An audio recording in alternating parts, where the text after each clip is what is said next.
സ്കൂളിൽ പഠിക്കുന്ന കുട്ടികൾക്ക് പലതരത്തിലുള്ള എൻജോയ്മെൻറ്റുകൾ കിട്ടാറില്ല. ഇതിൽ പ്രധാനപ്പെട്ട ഒരു എൻജോയ്മെൻ്റ് ആണെന്ത്, ഇൻസ്റ്റാഗ്രാമിൽ റീല് കാണുമ്പോൾ അത് നിങ്ങളുടെ ഫ്രണ്ട്സിന് ഷെയർ ചെയ്യുമ്പോൾ അതിൻ്റെ കമൻറ്റ് ബോക്സിൽ ആരെയൊക്കെ മെൻഷൻ ചെയ്യുമ്പോൾ നിങ്ങൾക്കൊരു എൻജോയ്മെൻറ്റ്, ഒരു ഹാപ്പിനെസ് കിട്ടാറുണ്ട്. പക്ഷെ അതിനേക്കാളൊക്കെ എത്രയോ 10 മടങ്ങ് എൻജോയ്മെൻറ്റ് അല്ലെങ്കിൽ ഹാപ്പിനെസ് അല്ലെങ്കിൽ നിങ്ങളുടെ ഡോപ്പമിൻ അളവ് കൂട്ടാൻ സഹായിക്കുന്ന ഒരു സംഭവം ഞാൻ പറഞ്ഞു തരട്ടെ. അത് മറ്റൊന്നുമല്ല, നിങ്ങളുടെ പാരൻസിന് വേണ്ടി ഒന്ന് പഠിക്കുക. നിങ്ങളൊന്ന് ആലോചിച്ച് നോക്കിയേ, നിങ്ങൾ നന്നായിട്ട് പഠിക്കുന്നു, എക്സാമിന് നല്ല റിസൾട്ട് കിട്ടുന്നു, ആ റിസൾട്ട് നിങ്ങൾ നിങ്ങളുടെ പാരൻസിനെ കാണിക്കുമ്പോൾ അവരുടെ മുഖത്തുണ്ടാകുന്നൊരു പുഞ്ചിരി, അല്ലെങ്കിൽ അവർ തോളി തട്ടിട്ട് നമ്മളോട് പറയും അടിപൊളിടാ, സൂപ്പർടാ, വെൽഡണ്ടാ, അടിപൊളി, അല്ലെങ്കിൽ നമ്മളെ കെട്ടിപ്പിടിച്ചിട്ട് നമുക്കൊരു ഉമ്മ തരും, അല്ലെങ്കിൽ നമ്മളെ സ്നേഹത്തോടു കൂടി വാരിപ്പുണരും.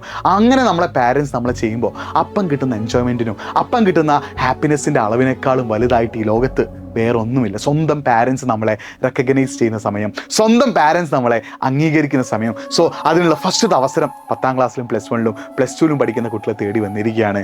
നന്നായിട്ട് പഠിക്കുക, നല്ല റിസൾട്ട് വാങ്ങുക, പാരൻസും നിങ്ങൾക്കും എല്ലാവർക്കും ഹാപ്പി ആകാൻ പറ്റട്ടെ.